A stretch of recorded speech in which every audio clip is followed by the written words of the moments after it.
എസെക്കേലിൻ്റെ പുസ്തകം 28-ാം അധ്യായം 25-ാം തിരുവചനം. ദൈവമായ കർത്താവ് അരുളിച്ചെയ്യുന്നു, ജനതകളുടെ ഇടയിൽ ചിതറിക്കിടക്കുന്ന ഇസ്രായേൽ ഭവനത്തെ ഞാൻ ഒന്നിച്ചുകൂട്ടും.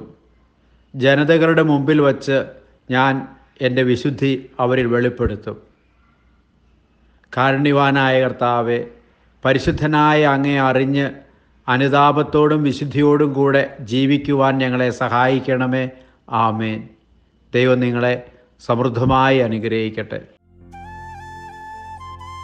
നമ്മുടെ കർത്താവ് ഈശോ മിശിഹായുടെ കൃപയും പിതാവായ ദൈവത്തിൻ്റെ സ്നേഹവും പരിശുദ്ധാത്മാവിൻ്റെ സഹവാസവും നാം എല്ലാവരോടും കൂടി ഉണ്ടായിരിക്കട്ടെ, ഇപ്പോഴും എപ്പോഴും എന്നേക്കും.